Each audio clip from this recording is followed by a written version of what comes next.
Hey guys, thank you so much for watching. If you don't know me, I am Julianne and I have a lot of fucking gut issues. And I just figured, let me talk about my issues so far. Because there's a lot of videos online, obviously through TikTok and whatnot, where a lot of people kind of show you, oh, this was me a few years ago and this is me now, and it's like a huge transition, right? And that's amazing, and I'm so happy for those people who figured it out. But I don't think that there's a lot of videos of people who are currently on the journey, right? And I'm gonna be honest, the journey sucks. Like, I'm doing it right now and it's hard, and I feel like there needs to be a lot of support for people who are on the journey right now, because again, it's hard, right? So a little bit of backstory. I, like, a year ago, when I was in my senior year of when I was in the senior year of college, I started to bloat really bad. Like, I couldn't wear jeans. All my jeans were not fitting. And for maybe like a month or two, this is TMI, but I started to fart bad, like stinking up the house. Like, it was bad, right? My boyfriend was about to break up with me because of it. That's a joke, guys, relax. When I was having the gassy issue, I took L-glutamine. I found that on TikTok, whatever.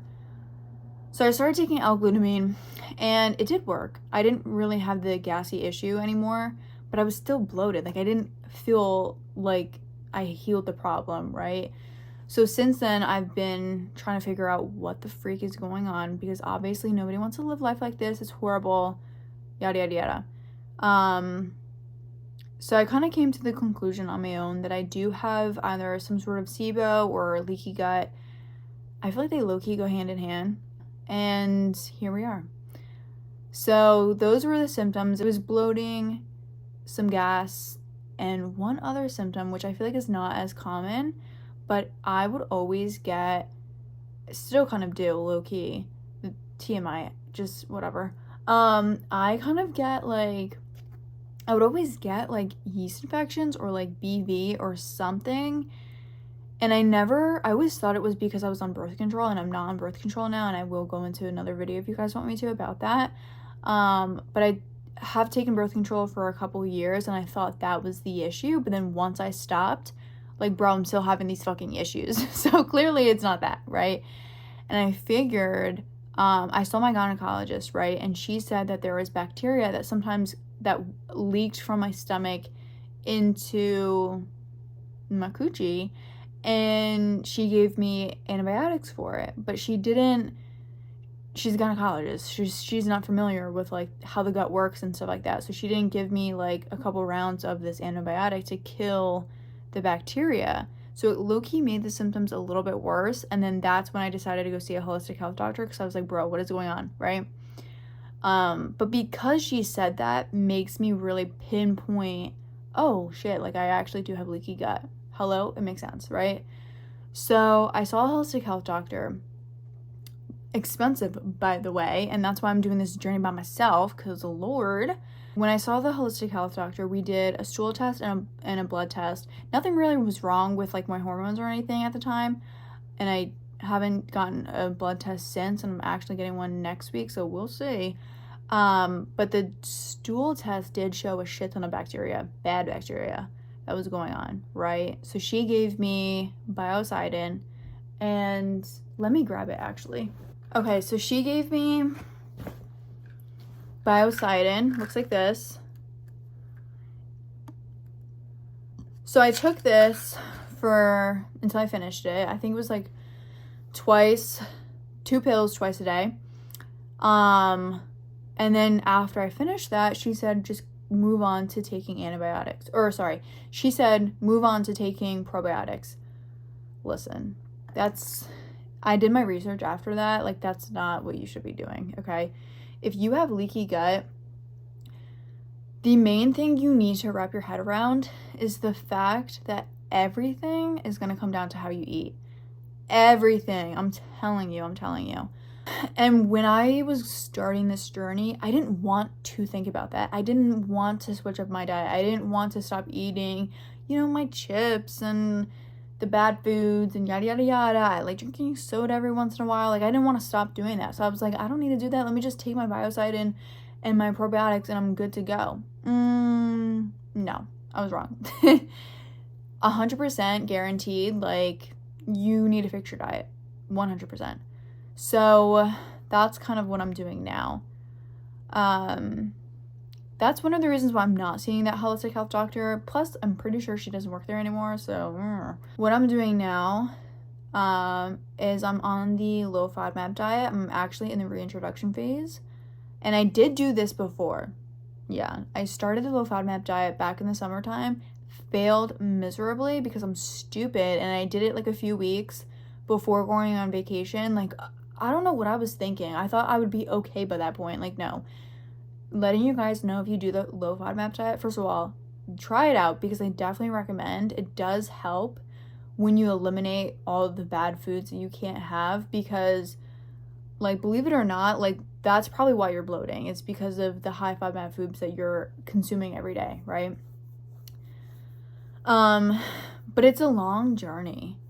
I'm not even gonna lie to you. I've been on it for a month and I'm not done, like, reintroducing food and stuff like that. I feel like this is gonna be the longest time because, especially if you have, like, a slower digestive system, you have to space out the foods that you are reintroducing. So, like, for example, if you're reintroducing garlic and you are like me and you have a slow digestive tract, then you have to wait a day to increase the next dosage of garlic. Do you get what I'm saying? And then you have to wait 3 days in between you taking garlic to switching over to onions. Do you see what I'm saying? So what I recommend for anybody who's kind of doing this by themselves, first things first, I would definitely try to see some sort of doctor. Seeing a gastro doctor, like a GI doctor, they are covered by insurance, which is probably the only good thing. They don't do holistic treatments, but they can offer, like, tell you if you don't want to take antibiotics or something, they can possibly offer you some supplements to take. Like, my sister's friend kind of has, like, similar issues as me, and she does see a GI, and they told her to take, like, peppermint oil or something when she has flare-ups, because apparently that helps or something. So they can recommend, like, other options for you to try out, but they aren't specialized in, like, holistic health, But I definitely think it might be worth starting there just because holistic health doctors are so expensive because they are not covered by insurance. So that's what I recommend first. The second doctor that I recommend seeing is obviously a holistic health doctor. I know everybody's sick and tired of hearing that, but it is what it is, right? And you don't have to keep going. I literally only recommend going. If you want to do the journey by yourself and you think you got it, go see a holistic health doctor, pay that initial fee, get your stool test done, and get your blood work done. And because most times, if this is a legit doctor, they can give you a script to get your blood work done, and that can be covered by insurance. The stool test might not be covered. That is just a conversation you'll have to have with them. But regardless, even a GI doctor can give you a stool test too, as long as you ask. So, pick your choice of who you want to see, but I definitely think getting those 2 tests done is crucial, okay? Because that can give you an idea of what type of bacteria you do have in your stomach, and then from that point, you can figure out how to heal your gut by knowing which supplements is gonna cater to that bacteria. Okay, so that's kind of like what I'm doing, right? The next doctor I recommend seeing, the next provider, would be an acupuncturist, right? The acupuncturist, see, I'm seeing one right now and I've only been like a few times, and it's not bad. Like, it's very relaxing, it's very peaceful, and I do enjoy it. And they do prescribe supplements for you to take. Sometimes the supplements can be a little pricey, so that's the only downside. but they can be covered by your insurance depending on what type of plan you have. So she is covered by my insurance, which is amazing because, again, seeing a holistic health doctor, they're expensive, right? So yeah, I so far right now like going to acupuncture.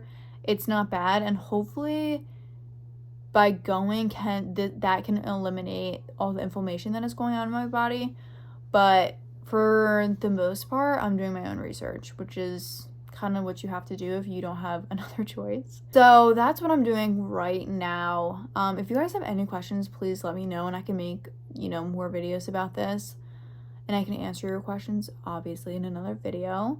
Okay, so quickly, this is what I'm doing right now, is I am doing the low FODMAP. I'm on the reintroduction phase, and I'm still taking the Biocidin. I don't really think it helps a lot. Like, I don't feel drastically better. I am taking other supplements from my acupuncturist.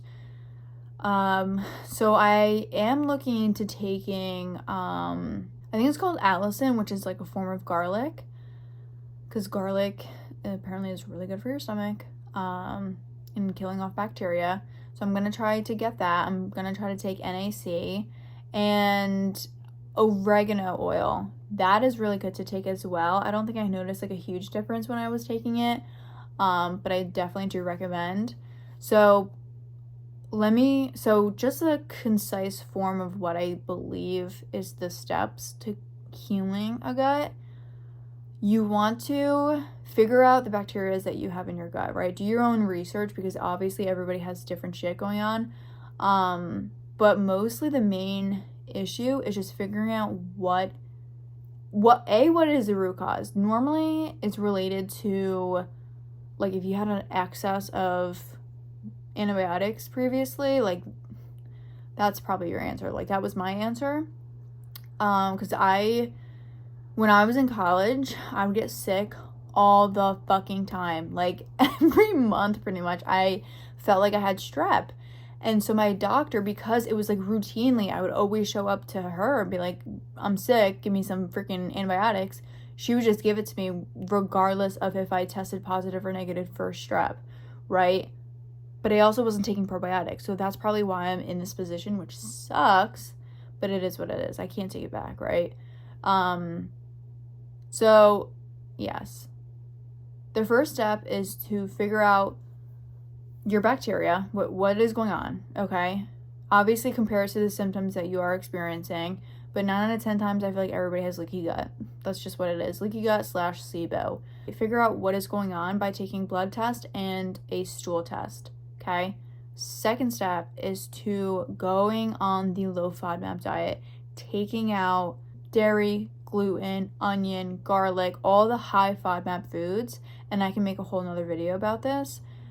Definitely focusing on that. You gotta do that, okay? So that's the second step. Third step is, while you are on the low FODMAP diet, right, you can do this while you're reintroducing as well, but you want to take like a antimicrobial or antibacterial supplement or antibiotic, whatever, to help get rid of the bad bacteria. You have to remove it, okay?